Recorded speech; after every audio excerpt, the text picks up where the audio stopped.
కృతజ్ఞతాస్తుతులు 3 విధాలుగా చెల్లించాలి. ఈ 3 చేయాలి ప్రతి ఒక్కరు. స్తుతించాలి, సాక్ష్యం చెప్పాలి, దేవునికి ఏదైనా ఒకటి మనం ఇవ్వాలి.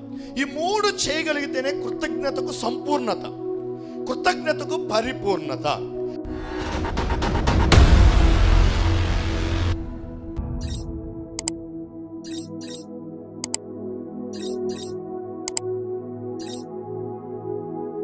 కృతజ్ఞత 3 రకాలుగా వ్యక్తపరచాలి ప్రతి ఒక్కరు.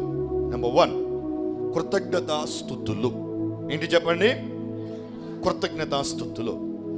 ప్రభువు నీ పట్ల, నీ కుటుంబం పట్ల, నీ వ్యక్తిగత జీవితంలో దేవుడు చేసిన ప్రతి కార్యాన్ని బట్టి ప్రభువుకు ఇంటిలో ఉండి కాదు, నీ నివాస స్థలములో ఉండి కాదు, మేలు చేసిన దేవుడు నివసించే స్థలమై ఉన్న దేవుని మందిరానికి వచ్చి కృతజ్ఞతాస్తుతులు చెల్లించాలి.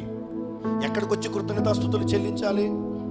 దేవుని మందిరానికి వచ్చి కృతజ్ఞతాస్తుతులు. రెండవది సాక్ష్యం చెప్పాలి. ఏం చెప్పాలి చెప్పండి? సాక్ష్యం చెప్పాలి. సాక్ష్యం చెప్పాలి. మూడవది దేవునికి నువ్వేం చేశావు. కృతజ్ఞతలో 3వ ప్రాముఖ్యమైన అంశం ఏమిటంటే, నీకోసం ప్రార్థించగా దేవుడు కార్యం చేశాడు. కార్యం చేసింది ప్రార్థనాపరుడు కాదు.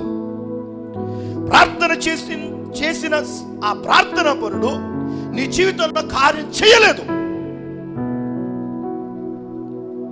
దేవుడు నీ జీవితంలో కార్యం చేసింది. దేవుని కోసం ఏం చేశావు? 3 విషయాలు. 1, మందిరానికి నువ్వు ఏదైనా చెయ్యి. రెండవది, సువార్తకు ఏమైనా చెయ్యి.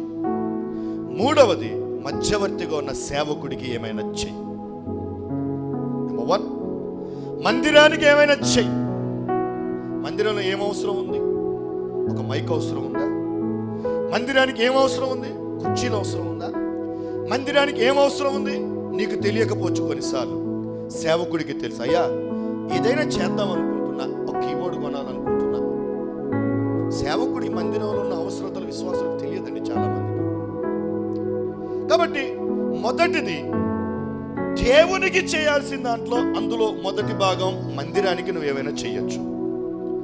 రెండవది, నీ పట్ల దేవుడు చేసిన మేలు 10 మందికి తెలియచేయబడు నిమిత్తమై సువార్త కొరకు నువ్వేదైనా విత్తు.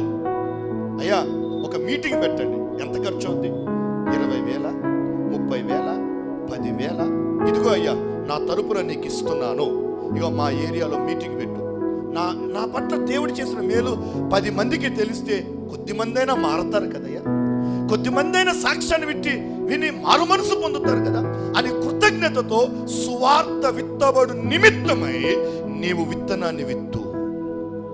మూడవది, నీకు సంఘానికి దేవునికి మధ్యలో తన జీవితాన్ని త్యాగం చేసి, తన బ్రతుకును త్యాగం చేసి నీకోసం మధ్యవర్తిగా నిలబడిన సేవకునికి ఏదైనా చేయి. ఇది కృతజ్ఞత కలిగి జీవించే 3 ప్రాముఖ్యమైన అంశాలు. ఈ 3 ఏది లేకపోయినా చాలా ప్రమాదమే సుమా. గుర్తుపెట్టుకుని మాట. అయితే 3 విధాలుగా ప్రభు సన్నిధిలో కృతజ్ఞతలు చెల్లించాలి. 1 కృతజ్ఞతాస్తుతులు, రెండవది సాక్ష్యము, 3వ విలువైన మాట దేవునికి ఏదో ఒకటి నువ్వు చెయ్యాలి. ఎందుకంటే ఈ ముందు 2 కంటే చివరిది కార్యము చేసింది ప్రభు కాబట్టి ఆయన కోసం నువ్వు ఏదో ఒకటి చేసి ప్రభువుకి కృతజ్ఞతాస్తుతులు చెల్లించవాలను. ఆమేన్ చెప్పండి. 2 చేతుల పైకి దేవుని స్తోత్రం చెప్పండి. హల్లెలూయా.